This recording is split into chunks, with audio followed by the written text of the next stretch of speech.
Bonsoir à tous et merci d'être avec nous. Politique, un point c'est vous, s'intéresse ce soir à Saint-Laurent-du-Maroni et à son maire. Sophie Charles était la première adjointe de Léon Bertrand. Elle a été élue en septembre, après le départ de ce dernier. Saint-Laurent-du-Maroni qui pourrait bien, d'ici 2030, représenter la première agglomération en termes de poids démographique sur le territoire guyanais. Et on va le voir, les défis ne manquent pas. On en profite pour saluer les internautes qui nous suivent sur notre page Facebook. Bonsoir Sophie Charles. Bonsoir Monsieur Jessie-Xavier, bonsoir aux téléspectateurs. Alors merci d'avoir accepté notre invitation. Une première question tout d'abord pour tous ceux qui aimeraient mieux vous connaître. Qu'est-ce qui vous a poussé à vous engager en politique au départ? Quel était votre moteur? Moi, je suis une femme d'engagement. J'ai toujours été engagée dans les associations. Et en 2001, lorsque Léon Bertrand m'a demandé de rejoindre son équipe, j'ai accepté vraiment volontiers puisque je crois que nous avons chacun apporté notre pierre à l'édifice de notre vie au quotidien et de la citoyenneté dans son ensemble. Alors pour comprendre un peu votre approche en politique, je relisais votre discours d'investiture et vous avez beaucoup insisté sur la notion de solidarité. Est-ce à dire que vous ne supportez pas ou très mal les ambitions personnelles en politique ? Chacun est libre de faire ce qu'il veut et de dire ce qu'il veut, mais moi je crois que si nous voulons vivre ensemble, faire ensemble, il est important que nous soyons solidaires, que nous fassions partie d'un même peuple, d'une même ville, et que nous puissions construire, co-construire ce que nous avons à Saint-Laurent-du-Maroni, en tous les cas, puisque c'est là où je me trouve et où je pense faire du mieux que je peux avec les gens pour la ville et dans l'intérêt général. Vous n'avez jamais caché votre volonté d'être dans la continuité par rapport à l'action de Léon Bertrand. Il restera un modèle pour vous ? Tout à fait. Léon Bertrand a une vision du territoire, il l'a eue il y a longtemps et nous voyons aujourd'hui que cette vision se réalise. Tous les programmes qui existent aujourd'hui à Saint-Laurent-du-Maroni, que ce soit dans la partie urbaine mais aussi dans la partie politique publique, politique de la ville, c'est une vision qu'il a impulsée il y a longtemps et c'est une vision que moi je partage. Nous sommes sur un territoire déjà enclavé, nous sommes sur un territoire vaste avec des enjeux importants, avec une démographie galopante et puis aussi une immigration que nous connaissons au quotidien. Et aujourd'hui, nous ne pouvons que saluer la vision qu'il a eue de nous dire demain, il faut repenser la ville. On a fait un plan programme il y a plusieurs années. Il faut repenser la ville et nous sommes aujourd'hui en plein cœur de cette rénovation urbaine dans le cadre du NPNRU et de l'action Cœur de Ville. Le nouveau programme de rénovation urbaine, on aura l'occasion d'en parler dans un instant, évidemment. Mais tout de même, une autre question avant de rentrer dans les dossiers. Justement, vous l'avez dit, un territoire avec de forts enjeux. Sophie Charles, vous êtes maire de Saint-Laurent-du-Maroni, présidente de la communauté donc des communes de l'Ouest guyanais, présidente de la CENOG, la Société d'économie mixte du Nord-Ouest guyanais. Franchement, est-ce que ce n'est pas trop ? Alors, lorsque vous avez une vision et que vous avez un territoire, il faut savoir justement harmoniser les choses.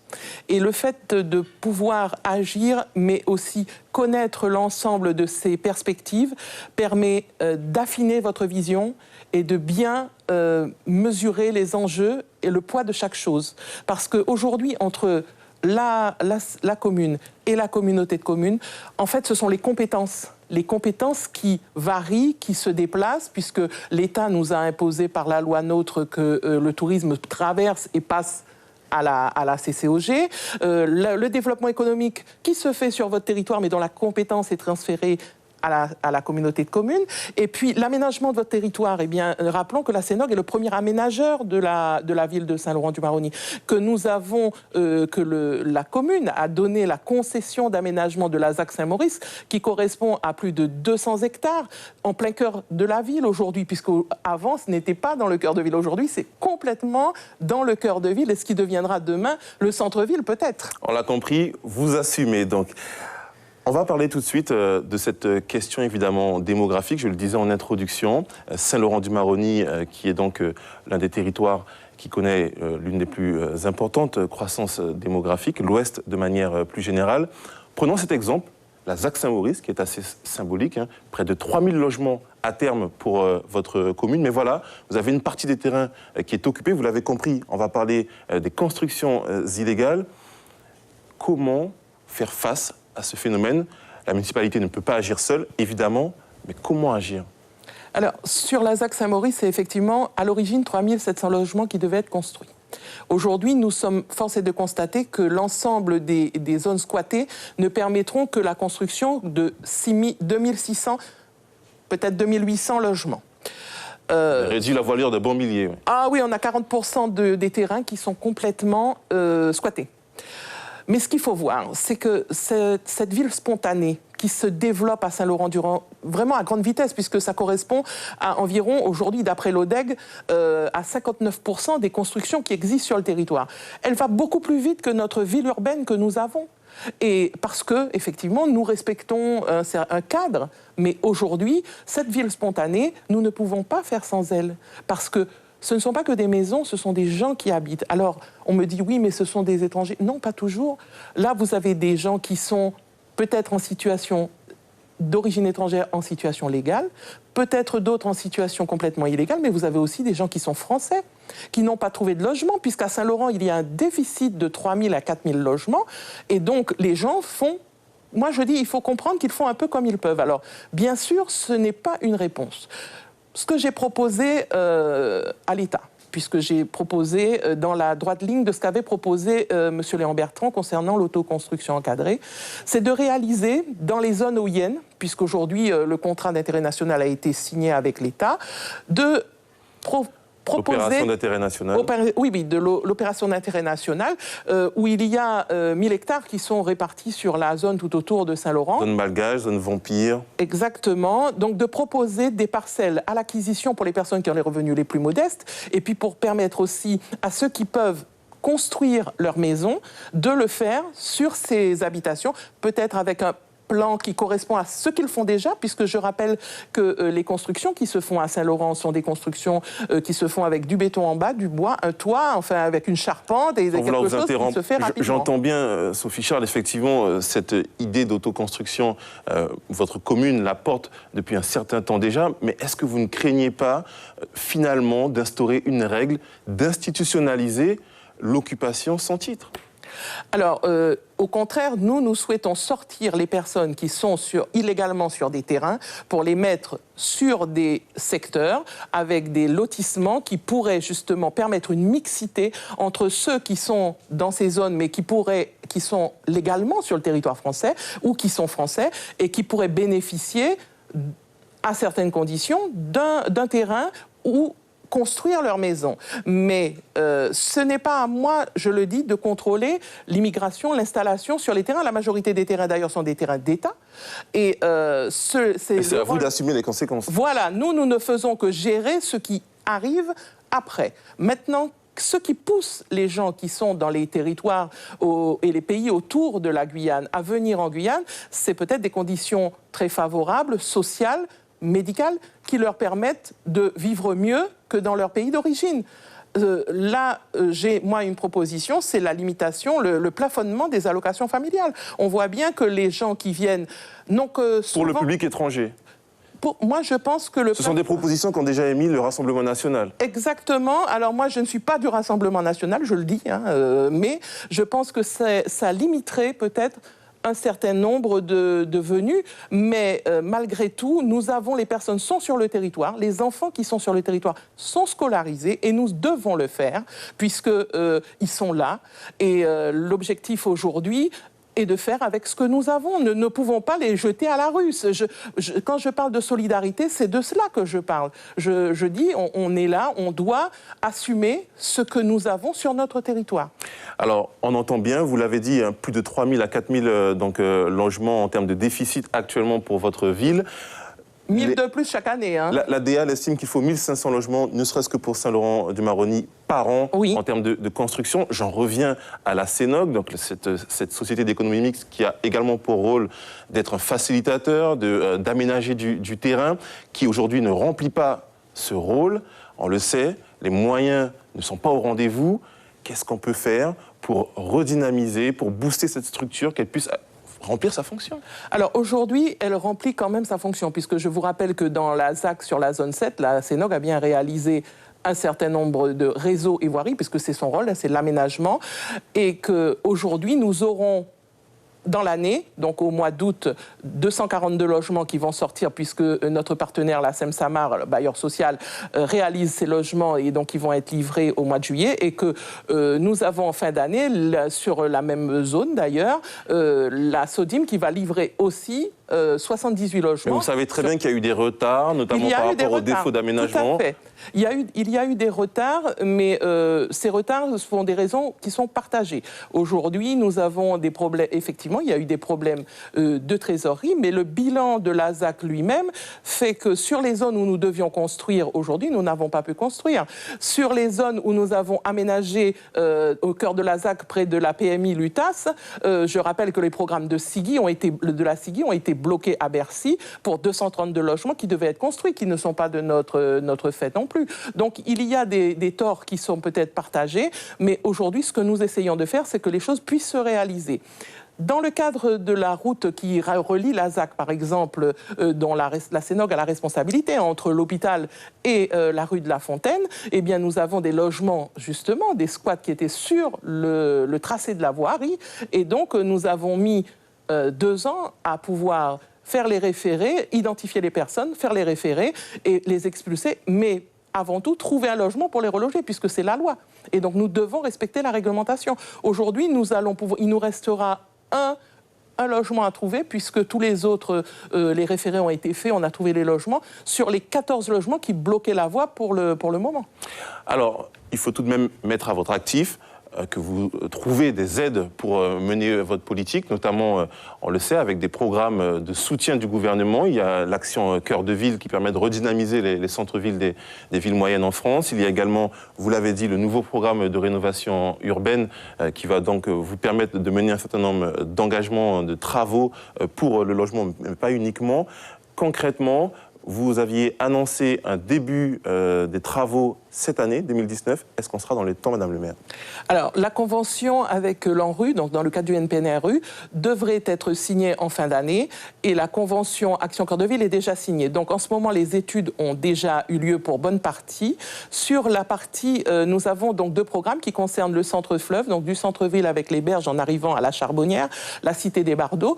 D'ailleurs, nous avons fait toutes les réunions de concertation avec les habitants sur la zone, la zone de la Charbonnière, la cité des Bardeaux, et ils ont même vu déjà les architectes venir maîtriser sur le terrain les différentes voiries, les différentes maisons. Et la maîtrise d'œuvre sociale urbaine, puisque c'est dans le cadre d'une autoréhabilitation faite avec les habitants, commence ce mois-ci. Donc on a vraiment un travail... Les travaux ne débuteront pas cette année? Les travaux de voirie, je pense qu'ils débuteront cette année, sur l'aménagement voirie-réseau de ce quartier. Il y a d'autres zones qui vont commencer, puisque dans le cadre de la rénovation urbaine, nous avons le programme sur les berges. Donc là, il y a quelques voiries qui vont commencer aussi, puisqu'on va pouvoir... restructurer les berges de la ville. Et dans le cadre du programme Action Cœur de Ville... Quartier Village Chinois jusqu'à la Charbonnière. Non, Action Cœur de Ville, c'est vraiment l'entrée de ville, avec, en allant jusqu'à la mairie et prenant l'ancien hôpital de Saint-Laurent, puisque nous sommes là en train de voir avec l'État pour un transfert de propriété entre l'État et la commune sur l'ancien choc, la partie en tous les cas qui n'est pas gardée par l'hôpital. Et sur cette zone, nous allons déjà commencer à travailler pour la réhabilitation. Donc il y aura la destruction de l'école de Vémère, la plus ancienne école de la ville, qui était de 1972, très vétuste, avec des problèmes d'insalubrité. Donc sur cette zone, et nous allons mettre dans l'ancien choc une première utilisation, et certainement les travaux déjà vont commencer par la destruction des anciens bâtiments qui ont été construits dans les années 80, avec un désamiantage d'abord et la destruction pour pouvoir ensuite réhabiliter la zone. Des travaux lourds, mais en tout cas qui seront permis grâce à ces enveloppes. Bien sûr, grâce à ça. Donc c'est bien des travaux qui commencent dans l'année. Un mot, parce que l'une des conséquences est également pour la scolarisation, les écoles. Vous le répétez assez souvent à vos partenaires, il vous faut quasiment construire une école, un groupe scolaire par an. Vous avez voté votre budget donc, hier, avec notamment plus de 7 millions d'euros pour la construction scolaire. Comment vous financez cette enveloppe ? Alors, nous avons un partenariat fort avec l'État qui considère aujourd'hui, nous avons des enveloppes de 80%, 20%. Donc, pour les 3 écoles qui sont en cours de construction aujourd'hui, puisque les travaux de l'école des Hauts-de-Ballaté devraient se terminer en décembre de cette année. Sur l'école de Lazac, nous serons pour l'année suivante et la 3e école après. Mais en tous les cas, vous avez raison de dire que l'école est un point important de notre vie de tous les jours et de nos préoccupations de tous les jours, puisque à la rentrée, nous avons toujours grand nombre d'enfants à inscrire et à mettre à l'école. À la rentrée 2018, nous avons eu 1575 nouveaux enfants inscrits, c'est-à-dire des enfants qui arrivaient pour la première fois à l'école. Et donc nous avons dû très rapidement prévoir pour les petites sections un groupe scolaire pendant l'année scolaire. Et donc le 18 mars, nous avons ouvert un groupe scolaire avec 8 classes. L'accord de Guyane prévoit 150 millions d'euros pour la construction scolaire, donc pour les municipalités. Comment ça se fait qu'on n'en parle pas ? Eh bien, le suivi des accords de Guyane, je pense que c'est un sujet à part entière. Il faut vraiment que nous puissions, à un moment donné, nous arrêter et faire un point sur les accords de Guyane et puis sur le plan additionnel aussi. Parce que je crois que là-dessus, j'ai peur, malgré tout, que tous les programmes... que tout ce qu'on nous a promis en montant puisse se diluer dans des programmes tels que les plans de convergence et autre chose. Donc je crois qu'à un moment donné, il faut faire un vrai point. Mais pour continuer sur les écoles, comme vous m'avez interpellé sur ce sujet, je tenais à dire aussi que nous souhaitons scolariser tous les enfants, mais dans les meilleures conditions. Et aujourd'hui, nous construisons non pas un groupe scolaire tous les ans, mais maintenant tous les 8 mois. Nous arrivons à un stade où nous sommes obligés dans cette obligation pour pouvoir scolariser tous les enfants. Alors je vous propose d'avancer, Sophie Charles. On a parlé d'aménagement, de l'aménagement au développement économique. Vous l'avez dit, vous voulez redonner un autre visage, notamment donc, aux zones centres et aux berges, avec, on l'a vu, l'ancien CHOG qui donc, doit faire l'objet de tout un programme de réhabilitation pour installer des acteurs. Est-ce que vous pouvez préciser justement ce que vous souhaitez faire de cet espace qui rentre dans votre stratégie ? Alors, nous avons répondu déjà à un appel à manifestation d'intérêt national qui a été lancé dans le cadre des programmes Action Cœur de Ville. Et sur cette zone, nous avons proposé donc une utilisation provisoire du site dans l'attente de la réalisation définitive de l'ensemble des travaux qui auront lieu sur ce site patrimonial. Par qui ? Des acteurs associatifs Alors, il y a un peu de tout, justement. Il y a une partie qui va concerner la formation, l'accueil du GSMA pourra se faire à cet endroit-là, pour tous les jeunes qui veulent s'inscrire au GSMA, par exemple, mais surtout la mise en place des microfolies, puisque nous souhaitons, dans ce lieu patrimonial, mettre un équipement numérique qui va permettre, justement, de découvrir le patrimoine de Guyane et d'ailleurs, et de Saint-Laurent aussi. Donc, ça sera l'installation des microfolies. Nous avons aussi à cœur de mettre en place la télévision de l'Ouest, une télévision qui est portée par AVM aujourd'hui, l'association Vidéo Multimédia. Oui. Elle sera dans cette enceinte du CHOG aussi, puisque nous souhaitons une vidéo à l'image, une télévision réalisée, mais par les habitants, pour les habitants, avec nous ne souhaiterions ne pas avoir de publicité sur cette télévision. Donc c'est vraiment quelque chose qui est fait localement. Et puis, bien sûr, des acteurs économiques, des restaurateurs, peut-être quelques magasins, mais aussi des artisans, des commerçants. Donc sur cette zone que nous expérimentons, donc il y a bien une partie pour chaque secteur, de manière à ce que à terme, lorsque nous réhabiliterons le site, nous reviendrons sur des choses qui seront déjà expérimentées, de manière à ce que ce cœur de ville puisse vivre du matin à la nuit tombée et même pendant la nuit. Parmi les éléments que l'on peut retenir, vous revenez souvent sur les éléments culturels. Alors, on l'a vu, vous avez pu en discuter donc, lors de la récente visite du ministre de la Culture. Demain, d'ailleurs, il y a le festival des Tréteaux du Maroni, 13e édition qui débute dans votre commune. Pour vous, on parle souvent de la culture pour la cohésion, c'est aussi un vecteur économique fort? Bien sûr, puisque Saint-Laurent, c'est la capitale culturelle de la Guyane, on le dit toujours. Nous souhaitons, nous, par ce volet culturel qui brasse des milliers de personnes, que ce soit sur le théâtre, que ce soit sur l'art du cirque, que ce soit sur des spectacles tout simplement ou des concerts, cela nous permet de faire que les gens se rencontrent, mais qu'il y ait aussi un apport de touristes, de visiteurs, une participation à la vie économique locale dans le cadre de toutes ces manifestations culturelles. Alors, la vie économique, c'est forcément créer de l'emploi. Quelques chiffres tout de même, même si j'imagine que vous les connaissez parfaitement, 28% des actifs sont au chômage, 40% d'inactifs à Saint-Laurent-du-Maroni. Concrètement, sur ces éléments qui témoignent du défi que vous avez à relever, quels sont pour vous les secteurs économiques à favoriser au sein de votre commune? Alors, nous avons un vrai déficit de secteur économique sur la commune. Tous les secteurs sont à prioriser.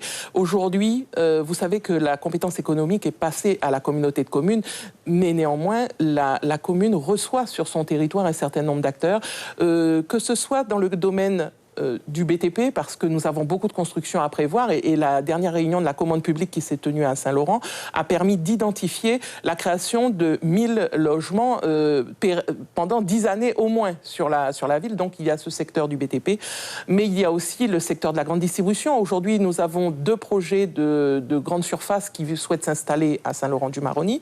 Nous avons aussi des petites entreprises qui veulent venir créer des services que nous n'avons pas, par exemple dans le domaine du transport, dans le domaine de la mécanique. Aujourd'hui, c'est important que ces secteurs se développent. Mais avant tout, moi je voudrais revenir sur des chiffres. Vous savez que 44% des moins de 25 ans ne travaillent pas à Saint-Laurent. Et nous avons là une problématique qui est due aussi à la formation. L'emploi, c'est une chose, mais il faut que les jeunes aussi puissent être formés pour pouvoir ensuite être employés. Et dans notre commune, nous avons constaté qu'il y a peu de formations qualifiantes, et c'est dans cette logique-là que la semaine dernière, j'ai rencontré le président de l'université pour que nous puissions ensemble voir comment l'université de Guyane, Ouest Guyane, puisse définir un certain nombre de secteurs répondant au bassin d'emploi, au bassin de vie que nous avons entre Saint-Laurent, Mana, Awala, Apatou, sur ce bas Maroni, et permettre ainsi d'avoir la création aussi d'emplois par rapport aux formations que nous pourrons proposer. L'université qui a déjà effectivement annoncé qu'elle souhaite ouvrir une antenne qui a d'ores et déjà lancé les études.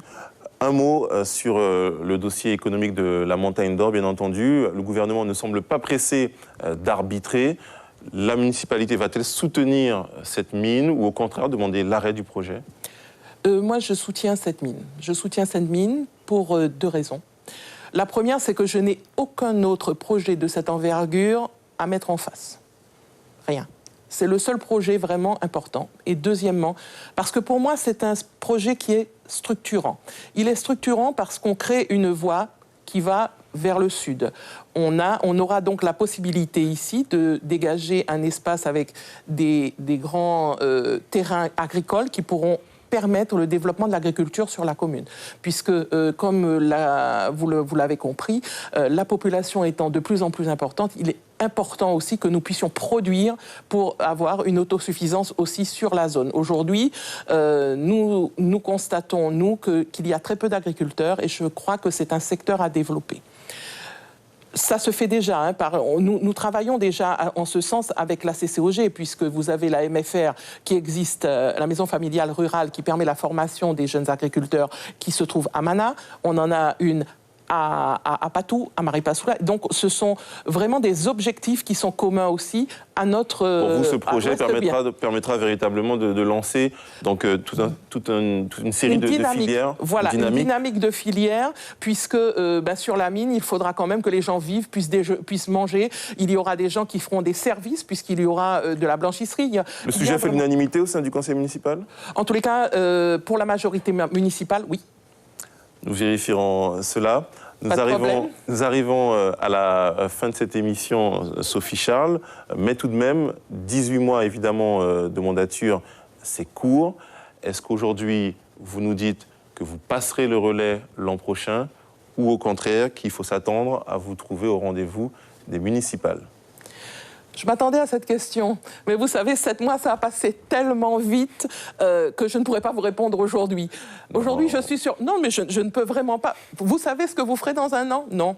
Eh bien, moi non plus, mais je crois qu'en temps et en heure, je prendrai une décision, mais pour le moment, je suis sur le chemin de la fin d'une mandature. Je souhaite vraiment que la politique que nous avons mise en place puisse avoir le meilleur résultat possible. En tous les cas, le bilan de cette mandature soit favorable à nous tous, mais surtout dans l'intérêt de tous. Et puis, je le dis aujourd'hui, je remercie vraiment tous mes collègues qui m'accompagnent et tous les services qui accompagnent nos décisions politiques pour que sur le terrain, la population voit un certain nombre de réalisations et qu'on prenne en compte aussi les vœux des populations, mais des quartiers, Merci. Des gens. Et donc, dans ce cadre-là, je tenais à le dire, nous avons la création des 6 conseils citoyens sur la ville pour que nous puissions avoir vraiment un travail partenarial avec la population. Et nous suivrons cette actualité, bien entendu. Merci Sophie Charles, maire de Saint-Laurent-du-Maroni, d'avoir accepté notre invitation. Merci à donc, nos téléspectateurs et nos internautes pour votre fidélité. Excellente soirée sur Guyane la Première. Merci à vous et au revoir aux internautes et aux téléspectateurs.